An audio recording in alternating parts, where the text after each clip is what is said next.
এখন খুব সহজে একটা স্কোয়ার শিখবো, সেটা হলো যে কি বল 15 ইন্টু 15। এখানে 15 এটার উপরে আমি কি দিব, স্কোয়ার দিব। এই 15-র উপরে যদি আমি স্কোয়ার দিই তাহলে কত হবে? তো সেটার খুব কমন একটা ট্রিক্স হলো, এই প্রথম যে সংখ্যাটা থাকবে সেটার সাথে আমরা 1 যোগ দিব। তাহলে আমাদের কি আছে, প্রথম আছে 1, এটার সাথে আবার আরো 1 যোগ দিব। তাহলে কি হবে, 2 হবে। আচ্ছা, এই 2 গুণন 1, তাহলে কি হবে, 2 1 কে 2 বসালাম। এরপরে কি সংখ্যা আছে, এই 5 আছে, মানে শেষের ডিজিট যেটা 5, সেটাকে আবার আমরা কি করব, জাস্ট গুণ করে দেব। কিসের সাথে গুণ করব, 2টা 5 গুণ করব। তাহলে কি হবে, 5 5 এ 25, 5 ইন্টু 5 25। তাহলে সেই 25 আমরা বসাবো এখানে। তাহলে কি হবে, 225।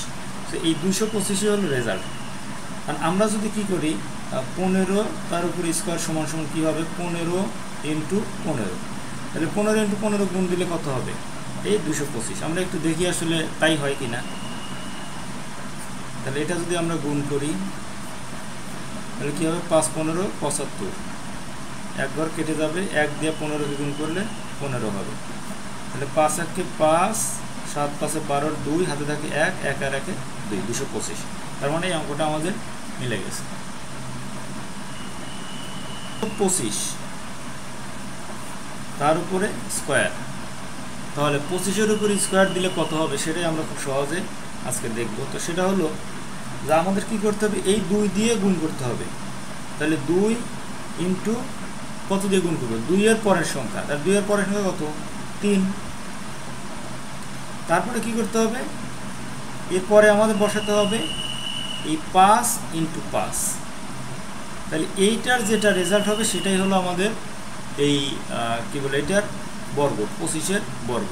তাহলে কি হবে, তাহলে 2 আর 3 গুণ করলে কি হবে, 6 হবে। আর এখানে 5 5 গুণ করলে কি হবে, 25 হবে। তাহলে 625ই আমাদের রেজাল্ট। তা আমরা একটু এখানে ক্রস চেক করি, 25 ইন্টু 25। তাহলে কী হবে, প্রথমে 5 25 কত, 125। ওকে, 125। তারপরে কি করব, আমরা এক ঘর কাটা যাবে, এরপর 2 দিয়ে আবার 25কে গুণ দেবো। 2 দিয়ে 25কে গুণ দিলে কী হবে, 50। তাহলে আমরা যোগ করি, 5 এখানে নামবে, 2 এখানে নামবে, 5 আর 1 6, তাহলে 625। তাহলে 25 দিয়ে 25কে গুণ দিলে কী হয়, 625। আমরা খুব সহজে ট্রিক্স ফলো করে বের করলাম কীভাবে।